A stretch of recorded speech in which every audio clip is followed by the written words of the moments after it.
ταξιδεύει, αλλάζει μορφή και ύλη. Γνωρίζει νέους τόπους, γλιστράει μέσα στο χώμα. Ανοίγει κλειστές αυλόπορτες, ταξιδεύει με τα σύννεφα.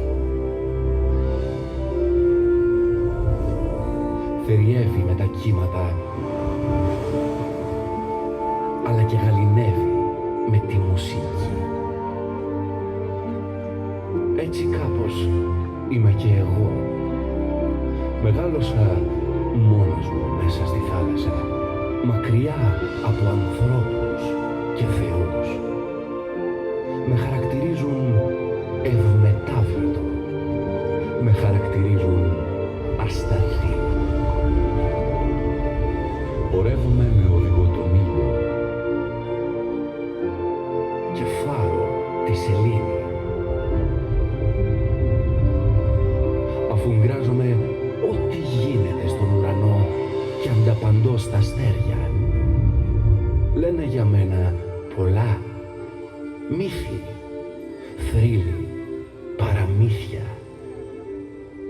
Είμαι παιδί του Ποσειδώνα. Είμαι της Φάλαινας ο μονάκριβος γιος.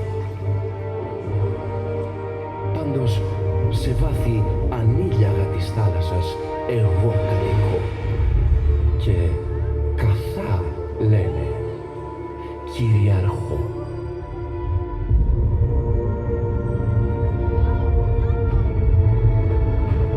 Το όνομά μου, Εύρυπος, και είμαι εγώ που δημιουργώ το ισχυρό αυτό παλιριακό ρεύμα. Αυτό εδώ που τρέχει με ορμή, που αλλάζει κατεύθυνση αρκετές φορές τη μέρα και που δεν συναντάς πουθενά αλλού στη γη. Στάσιμος, δεμένο ποτέ.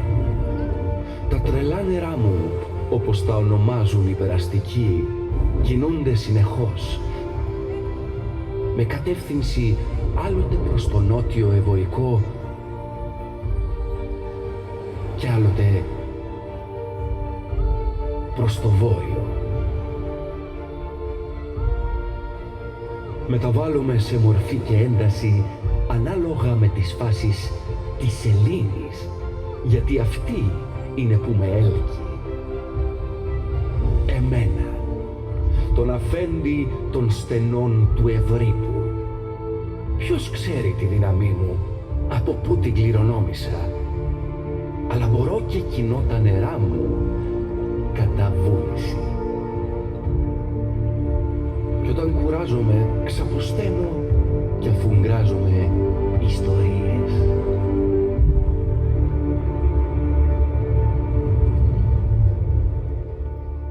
Κρυφακούω διάφορους μύθους για εμένα. Τις νύχτες μεταμορφώνομαι και τριγυρίζω στην πόλη που προστατεύω, τη Χαλκίδα. Έχω δύο κόρες, την Πλημμυρίδα και την Άμποτη. Κόρες άτακτες που μαζί σαγηνεύουμε τους ανθρώπους και κυριαρχούμε στα στενά του Νεγκροπόντε. Εδώ, ανάμεσα στο νησί της Σέβιας και της βιωτικής ακτής, ορίζω τις ψαριές των ανθρώπων και πιστέψτε το, τα περάσματα του πλοίων. Η Χαλκίδα είναι η αγαπημένη μου. Αυτή που πήρε το όνομά της προς τιμήν της κόρης του Ασοπού και της Μεθόνης και γέννησε τους τρομερούς πολεμιστές Άβαντες και το χαλκιδικό αλφάβητο.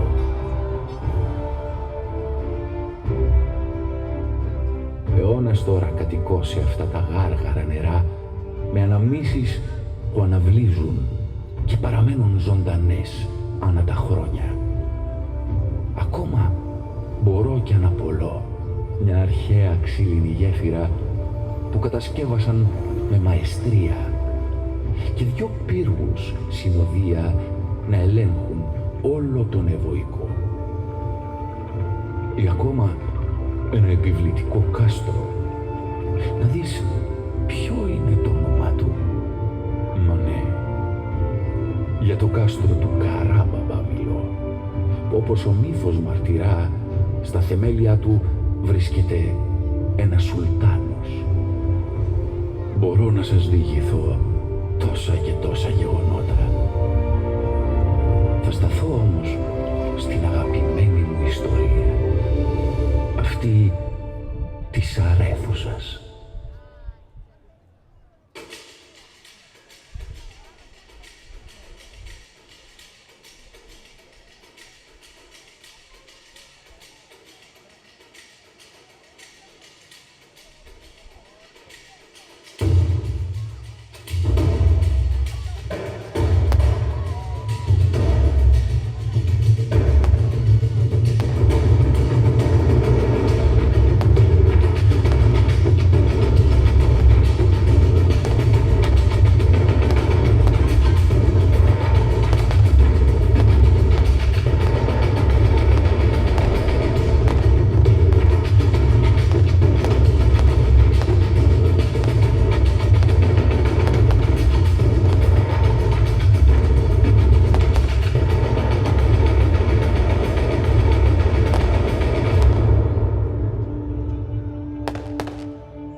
Νύμφες του μεγαλόκαρδου ωκεανού κορίτσια που στα υγρά περάσματα κάτω από της γης στα βάθη την κατοικία έχετε κι όλος τρυφογυρνάτε κρύβοντας τα περάσματα εσείς, αγνές παρθένες που χαίρεστε μες στις σπηλιές και είστε η χαρά τους και στις πηγές ανήκετε, πλανιέστε στον αέρα.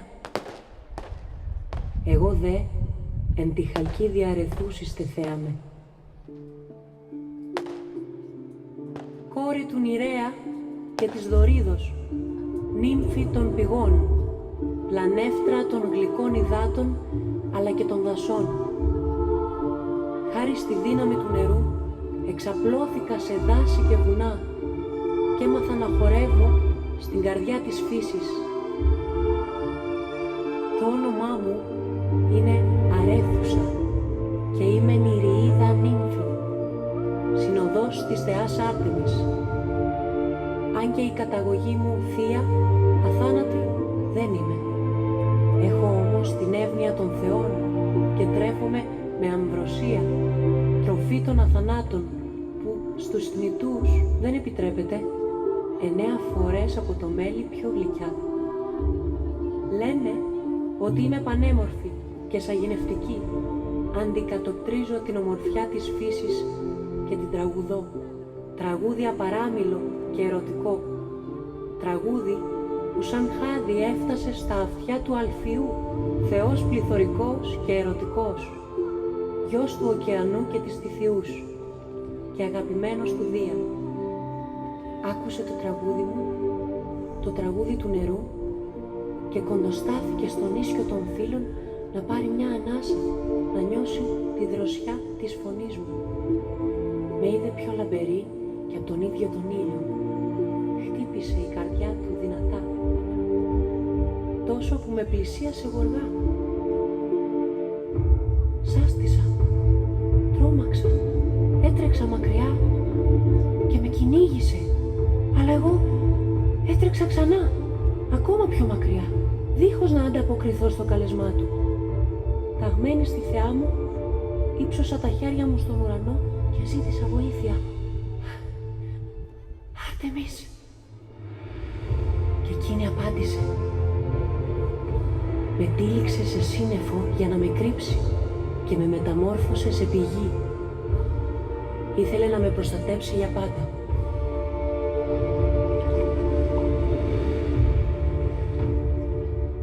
Ο Αλφιός, απελπισμένος, με έψαξε παντού.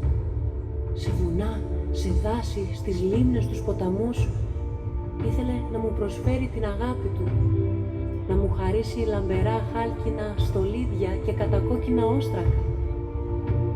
Μάταια όμως η προσπάθειά του να με βρει και δίχως ελπίδα καμιά, κάτω από ενός δέντρου τη σκιά ξαπόστασε για λίγο και τα μάτια του δάκρυα γέμισαν με μιας. Ο έρωτας όμως δεν έχει κρυψώνα και ο Δίας, πατέρας θεών και ανθρώπων συνάμα, αντικρίζοντας τα δάκρυα της αγάπης, λυπήθηκε τον Αλφιό και για χάρη του έρωτα τον μεταμόρφωσε σε ποτάμι. Τα δάκρυά του έγιναν χήμαρος τόσο δυνατός που ακόμα και όταν η θυμωμένη Άρτεμις άνοιξε τη γη στα δύο με το τόξο της, ο Αλφιός ξεχύθηκε από τις γιγάντιες ρογμές μέχρι της θάλασσας στα γαλάζια νερά, ξεπερνώντας δρόμους μυστικούς και εμπόδια θεόρατα, ώσπου έσμιξε με τα νερά της πηγής μου. Βλέπεις, οι θεοί μπορεί να αποτελούν έναν κόσμο διαφορετικό, όμως είναι πέρα για πέρα ανθρώπινοι. Αισθάνονται τις αδυναμίες, τον πόνο, τον έρωτα, μοιάζουν με τους ανθρώπους και συμπάσχουν μαζί τους. Και τόση είναι η δύναμη της αγάπης που μέχρι και ποτάμια θεριεύει.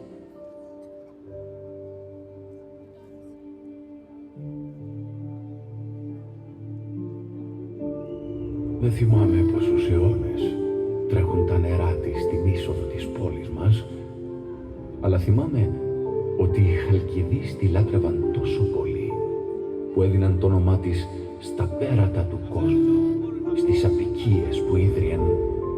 Ναι, εκείνοι, οι Χαλκιδείς, οι άνδρες θυπήνουσιν ειδωρών ιερείς αρεθούσεις. Στις πηγές της, σε αυτές τις αιώνιες πηγές ζωής, έχουν αφηγηθεί τις ιστορίες τους πολλοί παραμυθάδες, όπως αυτές που διηγούνται μέχρι σήμερα οι κύκνοι στα νερά της. Αυτή ήταν η ιστορία της αρέθουσας που ήθελα σήμερα να σας πω. Μα πρέπει πια να σας αφήσω. Η σελήνη από ώρα με καλεί. Πάνω μου τα αστέρια καθρεπτίζουν, οι βαρκαρέοι σταμάτησαν τις βόλτες τους. Από ανθρώπους άδειασαν τα στενά μου.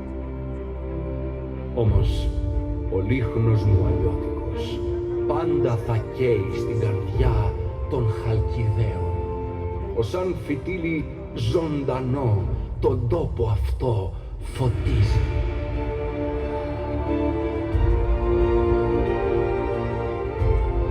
Αυτόν τον κόσμο φόραε το τουνιά απαγνάντια, αυτή τη Χαλκίδα την πεντάμορφη, τη χώρα αυτή την πενεμένη, που την περιζώνει ερωτικά η θάλασσα, που τη γυρνοβολάν οι γλάροι. Και έχει ψηλά για κορώνα της το κάστρο του Καραμπαμπά.